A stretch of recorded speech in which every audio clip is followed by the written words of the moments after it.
Hey everyone, I'm Cornshaq and welcome to my top 20 games of 2014.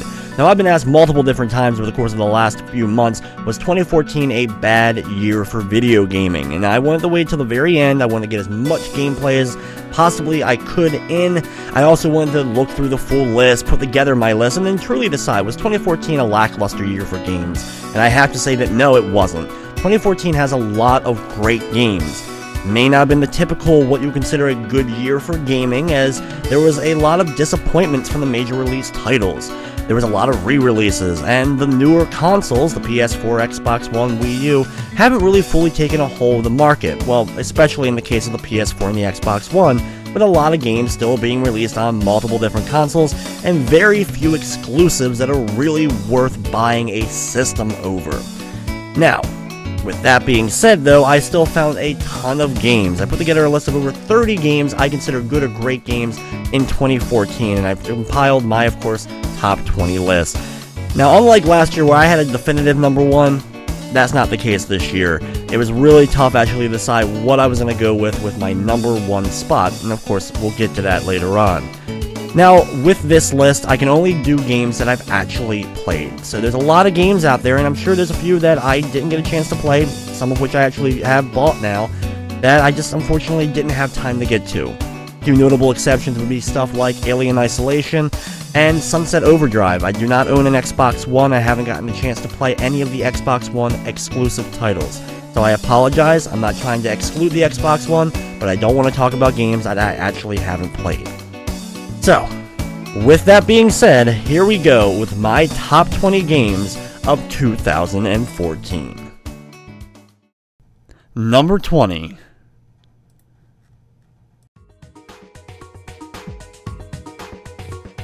Kicking off my top 20 list of 2014 is Freedom Planet, an independent release game, and you'll notice right away there's going to be a lot of independent release games on my top 20 this year. Independent gaming is huge right now, and I highly recommend diving in if you haven't already. There's a lot of great ways to do so. Steam is the best way. There's a lot of independent release games that are on there. There's a lot of great reviews, so you can check out which ones are worth checking out, and Freedom Planet is one I can highly recommend. Inspired from the Sega Genesis era and retro-style Sonic games, in fact it started as a Sonic fan project, Galaxy Trail created Freedom Planet, featuring two unique, distinct characters in Carol and Lilac. Both play very differently from one another, both feature unique boss fights and unique levels. The game also features actual full-blown voice acting, which some may think is a little bit cheesy, but I actually found quite enjoyable and quite fitting. It's definitely worth replaying the game multiple times to not only experience both characters' full-blown stories, but also to unlock things. Top this off with a great soundtrack, and Freedom Planet is easily one of the best retro-style games of 2014. Number 19.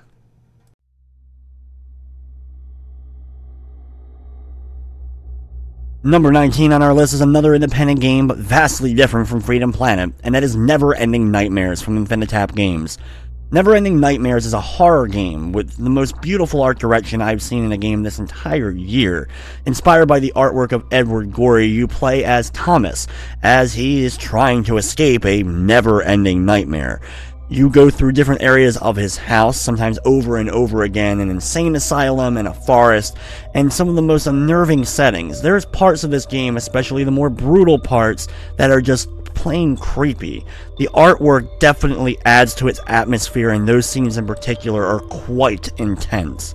If you are a little bit squeamish, this is one I would avoid, but for those who like a horror game, especially kind of those simplistic but definitely unnerving ones, I highly recommend checking out Never Ending Nightmares.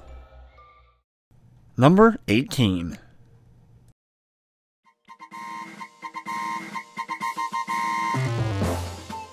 Let's brighten the mood a little bit and move on to number 18 on our list, Captain Toad's Treasure Tracker. This game started off as a diorama-like game featuring Link from The Legend of Zelda, eventually turning into the levels we got to know and enjoy in Super Mario 3D World, becoming now its own full-blown game in Captain Toad's Treasure Tracker. The game is a puzzle game, featuring diorama-like levels that you can fully manipulate and look around using the Nintendo Wii U gamepad. The game is extremely bright and colorful, with all the charm that you expect from a Nintendo game. But there's quite a lot of challenge here. The different challenges that each level presents, collecting all of the items in each of the levels, and unlocking all the bonus levels gives the game a lot of replay value, playing the levels over and over again until you're finally able to master them. And it's actually quite an enjoyable feeling when you finally figure out how to get that last item or complete that last goal and move on to the next level.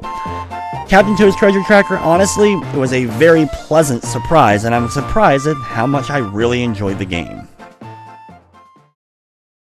Number 17.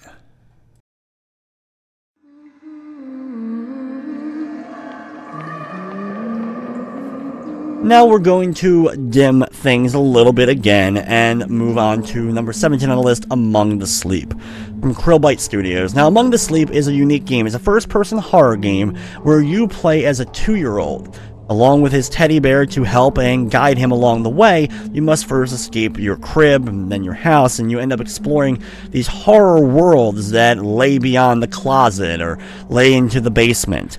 You must explore, solve different puzzles, some of which can be pretty fun and challenging while trying to maneuver around the different objects that you can pick up and interact with, along with a screaming banshee-like creature that will chase and haunt you during different aspects of the game, and if it runs into you, it's a game over. The game has a pretty cool twist and a good story to pull everything together, putting it all into perspective in the end. Overall, Among the Sleep was a very pleasant surprise in 2014, and a good example of an independent horror game I feel that was done right. Number 16.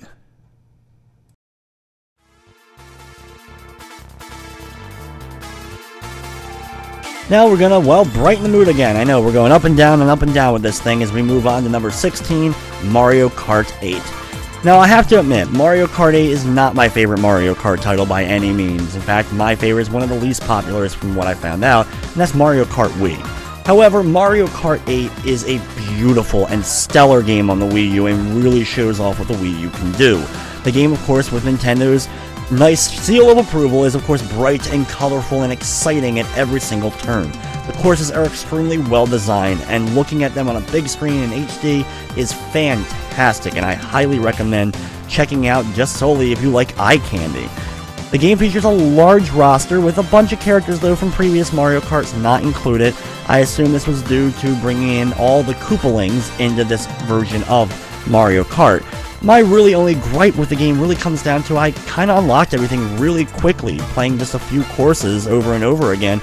Didn't even have to play on the highest difficulties. It didn't seem like there was really a need to play the game on its harder settings. That's just a personal opinion though, and overall, if you prefer this Mario Kart over another one, it's kind of like apples to oranges. Everyone has their favorite Mario Kart in the end.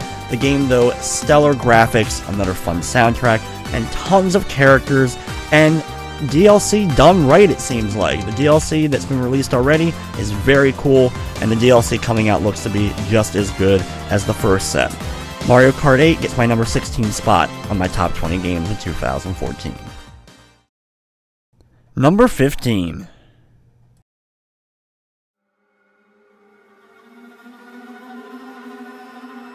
Now we're going to move on to number 15 on the list. It's Murdered Soul Suspect. I know, we're dimming things again. Murdered Soul Suspect from Airtight Games and published by Square Enix was a game that was honestly panned by critics when it was originally released back in June. And right after the game was released, the studio announced that it had to close. This is part of the issue I feel with AAA gaming, and I've talked about this a little bit in the past. However, Murdered Soul Suspect I think is a game that did not get a fair shake. I think people were expecting it to maybe be something that it wasn't.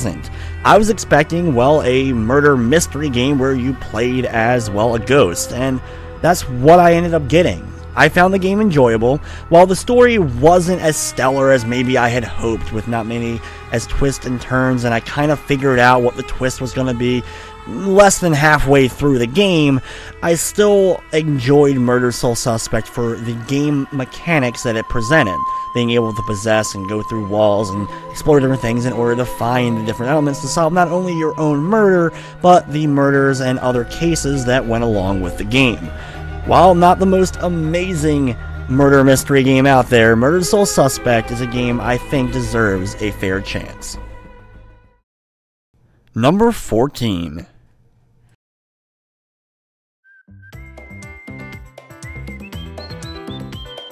Number 14 on my list is Kirby Triple Deluxe for the Nintendo 3DS. I'm a big fan of the Kirby series, so no surprise that this game ended up making it onto my top 20.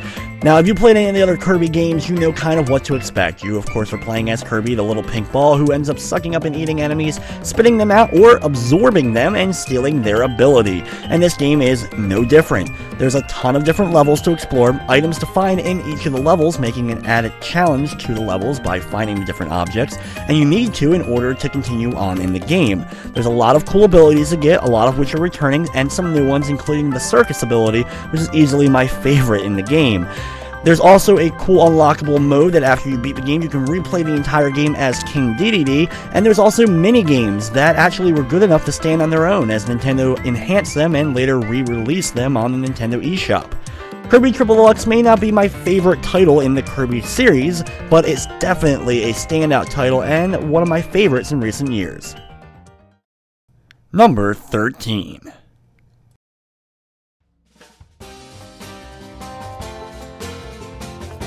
We're going to keep that Nintendo love rolling on a little bit longer as we move on to number 13 on the list, Super Smash Bros., specifically for the Nintendo Wii U, also of course on the Nintendo 3DS, but Super Smash Bros., what can I say? Everybody I think has played Smash or seen Smash at a friend's house or a party, or Smash Bros. Is a monster of a game from Nintendo, and one of the premier titles, and the title that everybody wanted that picked up a Wii U, or even was going to pick up a Wii U specifically for the game. 3DS version, I think, kind of hurt Nintendo in some ways for that aspect, but I'm sure a lot of people still wanted to get Smash Brothers on Wii U. There's just something fun playing it on a couch with a lot of friends. And with the added new mode of being able to play with up to 8 friends at one time in one room is unbelievable and a ton of fun, extremely hectic. Not great for competitive play, but definitely a lot of fun at all times. The game features the biggest roster yet of 49 different fighters. Of course, there's some fighters that everybody wished was in that didn't make it in, and there's some surprises in there as well. The graphics are fantastic, and one of the things I absolutely love is that we always hear, and the joke is, everyone plays on Final Destination, the flat stage for their competitive mode. Well, they added a mode in this for all the normal stages in the game, also have an alternative version, which is just that solid platform. So it adds a little variety to that aspect of the game as well. While I don't think it quite has as many modes as previous games in Smash Bros. Brawl, it plays a lot better than I think Brawl did, so even though it's missing the story mode and missing some of the other modes, it still has so much for you to do in the game. It's still a lot of fun, and will still be that party game you go to every time you get together with your friends on a Saturday. What do you want to do? I'm not sure. Hey, let's play Smash. Everyone can play Smash at any time. But anyway, Super Smash Bros. For the Wii U gets the number 13 spot on my top 20 games. Number 12.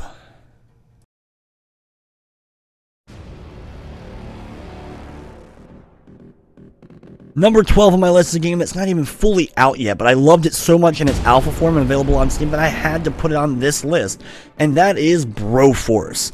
Broforce from Free Lives Games is a retro-style game similar to Contra.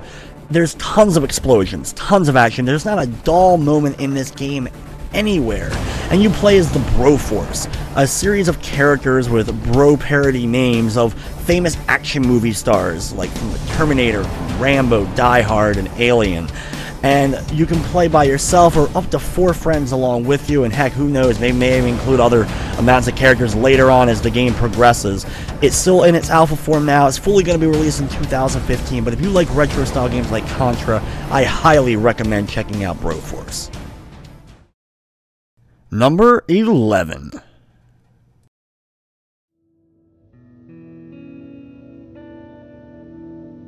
Number 11 on my list is this War of Mine, which is from 11-Bit Studios. And this War of Mine is a strategy war game where you control a small group of civilians, not soldiers, in a destroyed, bombed-out shelter-like building. During the daytime, since you can't go out because of sniper fire, you build up your area. You have to build beds and collect rainwater, make food, heaters, radios, and anything you can by looking around your starting area and building up all that new stuff. And then at nighttime, you have to decide whether or not you want to send somebody out to scavenge for other supplies, going to different buildings from hotels, hospitals, and even brothels. And each building provides not only supplies, but also new challenges and moral dilemmas. You'll have to rob from innocent people. You'll have to kill maybe innocent people. You watch other innocents die while you're able to sneak in and grab an extra supply or two before escaping. And all of this takes a moral toll on your characters. They all get wounded and they can get sick and they can bleed out. You have to make sure you have enough medical supplies, and also deal with depression of the wartime era, with characters actually becoming broken after so much going on. The game is very challenging, of course featuring permadeath, so once you lose a character, they're gone for good, and this adds a whole layer of strategy that I haven't been able to quite complete yet, but I've been very much enjoying my time working my way through each and every day, providing new challenges as you're trying to survive in this war town. This War of Mine is definitely a cool perspective of a game, and something that we hadn't quite seen, I think, before. There you have spots number 20 through 11 on my top 20 games of 2014.